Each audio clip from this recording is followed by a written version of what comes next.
Hi y'all, Jeff from Idiot Car Guys. So, going to go back a little bit in some history on how this all began. First of all, I'm standing here next to my latest purchase, the 1989 560 SEL. Now, some of you who have been following are wondering, well, why in the world, Jeff, did you buy a 560 SEL when you already have one? Same year. Well, guys, it was a good deal. I mean, I gave $1,400 for the car, and it runs and drives. But there's a lot of things that need to be sorted through on this thing. First of all, does need new rear shocks. The brakes are very spongy, so got to do that. Wipers are shot. I went and got some wiper blades. I'm going to put some blades on it. The alarm system goes off intermittently as you're driving, so I'm going to get underneath the floorboard and disconnect the wires to that, because right now, quite frankly, I don't need the alarm. And then just the other day, as I was pulling the car in my wonderfully messy garage here that, well, quite frankly, it's not like anybody else's garage. It's got a gravel floor. It's just kind of an old carriage shed where I live, but serves this function. I've got me a little propane heater to keep me warm in the winter, although I think I'm about to run out of propane, but that's okay. It does its job. But I'm going to sort through this car a little bit. There's a lot of things that do need to take place on it, but the reason I bought it was cheap, and I kind of like having projects. My wife, on the other hand, she doesn't see it that way. I mean, she supported me along the way on several of the finds that I've had. Some I've sold because of financial reasons, but now I've kind of got my life in order, and I'm kind of doing a little bit more in the car thing. A couple of the cars that I've had over the years that I've bought that were barn finds, field finds. One was an '88 Jaguar XJ6. The doggone thing was in the middle of a field up by Sioux City. Trailered it home, parked it in the carport, swapped out, drained the fuel tank, cleaned it out, flushed it, replaced the fuel pump. That car run and drove great. Seemingly was in financial trouble that year due to medical issues and things like that. Ended up selling it at an auction. Didn't get what I wanted, but it happens. But there are a lot of cars that I've owned along the way that I wish I would have held on to. But as my love for the Mercedes automobile, this body, the W126 chassis, is my favorite. I currently own 3. I own the 85 300 SD. I own the other 89 560 SEL, and I just purchased this one. Meanwhile, at the same time, I still own my white 94 95 W140 S500. The most recent project, the 300E, the 91 300E that I just got done with. And then, not to mention, I still have the R350. So right now, I still have a lot of Mercedes automobiles, in addition to, my daily driver and my pickup, which, it doesn't get driven because I have a work truck that I drive. So I've got a lot of cars. I'm paying a lot of insurance. Yes, there's some stupidity, or I'm being an idiot. So, meanwhile, that's my love of the Mercedes automobile. I've owned several in my lifetime. I've owned a 380 SEC, 2 300Ds, 190E, a 280 SE that I've owned since I've lived at this property, although I got rid of it pretty quick after I practiced painting on it and then really got underneath it and found all the rust that was underneath. That was way too much for me to tackle, and I just got rid of it. You know, it was not worth having. So meanwhile, I'm going to start sorting through this car. Like I said, there's a lot of things that do need to take place with it, but as I've kind of gone through it, you know, overall, tires are good. The body is starting to take some shape. I've gotten a lot of the, you know, tree sap off of it. You know, I'm going to go start to vacuum on the inside, and then I will kind of come back and, you know, take video of that as well. So, just thought I'd give you a heads up. That's what we're going to do today. We'll pause the video and then we'll come back to it.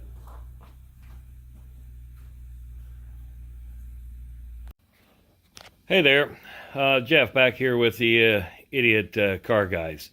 So, a while ago I said I'm going to go through this 560 SEL to take a little bit further in-depth look at it. So I can kind of sort through some of the things that need to be done. To start with, I filled up the washer fluid, and well, it leaked all out. So looks like I'm probably going to have to replace the washer fluid container. It was disconnected with the hose, but it still leaked out. So must be cracked there at the pump. Second of all, that battery, that's not big enough for this car, so I'm going to have to get a new battery at some point. It starts the car fine right now, but in the dead of winter, I doubt it's going to start the car, at least if it's outside here in northeast Nebraska. I did not take off the, or did not look inside the air cleaner to see if the filter needs to be changed. However, based on the rest of the condition of the car, more than likely, I'm going to get a new one of them. Power steering, I mentioned earlier that it leaks out the fluid. I'm going to guess it's probably the high pressure side, and based on all of the oil that was around it, right down in there, I'm going to guess it probably is. I've got the high pressure line on order, as well as a filter. Believe it or not, folks, there is a filter inside this, and that is part of the maintenance. Hydraulic fluid, I'm going to have to check to see where the leaks are, although this nut right here was loose, and this was all dirty around here, so I'm going to guess that may have been part of a leak, but, you know, more to come. The next thing, brakes. Now, it shows I've got fluid, brake fluid in there, but consequently, the brakes really don't work. So they're very soft. So I'm going to need to bleed them through, see what it is. Worst case scenario, it could be the vacuum booster, or the brake booster. Don't know for sure, but I'm going to dig into it once I bleed it. I checked the oil. The oil's fine. That's one thing the kid did do was, he did keep up on at least the oil changes. Also, dug into the inside, cleaned it up a little bit more, and it actually doesn't look too bad. Going into the carpet, I pulled up the floor mats. They're actually sitting right there. They're not the Mercedes floor mats by no means, but the carpet's in respectable shape. The dash, no cracks. Unbelievable that the only car that I have that has a crack in the dash is my 85 300 SD, and it is by the speaker as normal. This one is missing the wood on the front of the ashtray. I don't know if you can see it down there, right there. I'm going to have to find one of those to make it complete. Of course, in Mercedes, they change the wood pattern and the types of wood over the years. This is an 89. It's going to be a little tough to match.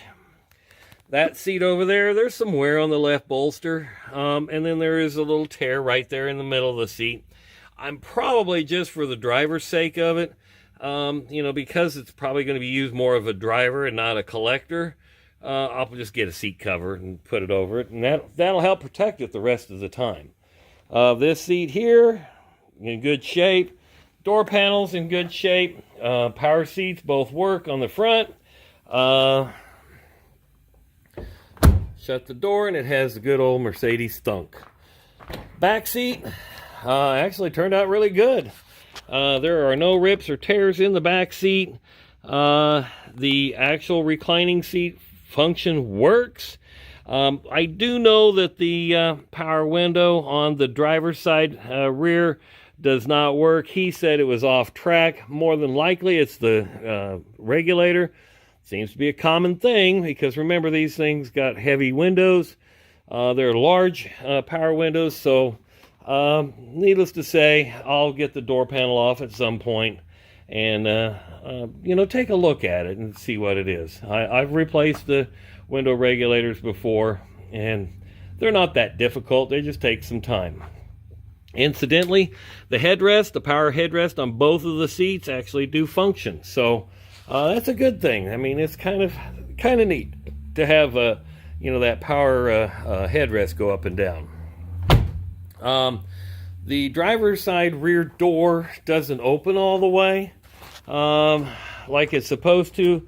I tried putting some lubricant in there on the hinges and whatnot. We'll see if that over time, if that will help. Power antenna, haven't looked at it any closer. I know it's partially up. It is missing the frame or the little boot that goes around it that actually keeps it screwed to the body, kind of a weather protector. So it's missing that. I'll have to see if I can find one. My other 560, the power antenna doesn't work, so I may end up getting a whole new antenna. It does have the boot, so if I can get the whole kit, then I'll just replace it and use the boot on this one. Other than that, looking inside the car, yeah, the running board, the protector here, it's cracked. I did see underneath, they've got, that's pretty worn. So the bottom of that door panel may need to be replaced if I choose to do so.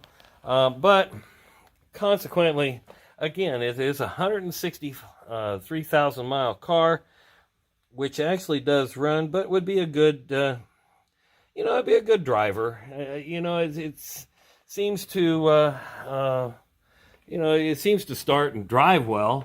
But, it's just kind of one of those things where I'm not sure exactly what I'm going to do with it yet. But, if the wife had anything to say, she'd say, fix it up and sell it.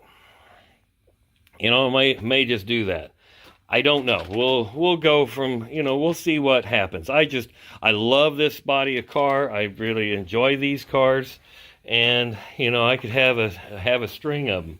Now, the one car we do know on this one, I do have to replace the shocks, the rear shocks, and I don't know if you can see this in the video, but when I push on the hood, on the trunk lid, it bounces all over the place. Now, this isn't the easiest thing to replace shocks on, because you actually have to take the back seat out, and the shock tower, the top of the shock tower is inside, about right, right in there behind the back seat. So you got to take the bottom and the seat back, which means disconnecting the power reclining seat function.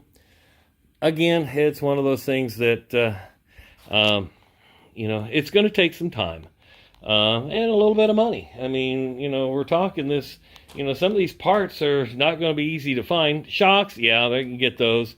Battery, yeah, you can get a battery. In fact, I probably have one sitting here that'll actually fit. Oh, there it is. That'll fit in here. That came out of a Land Rover, that the Land Rover said the battery was bad, but it's not. I've charged it, tested it, and it seems to function. So I may put that in here. This needs a tune-up, you know, a little bit at a time. Just kind of a winter project. Did go ahead and get wipers put on, so we're good to go there. But of course can't wash the windshield with the fluid because, well, it's got a leak in it. So anyway, so from that point on, tell me what you think.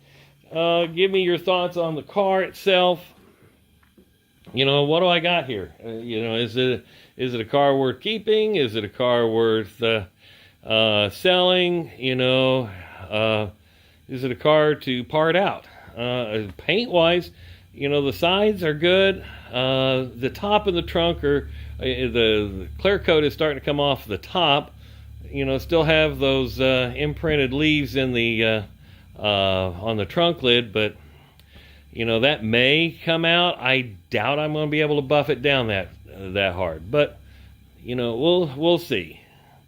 So tell me your thoughts. Appreciate you watching. Please click to subscribe, like, dislike, send us some comments. Certainly like to hear from you. Thanks for watching.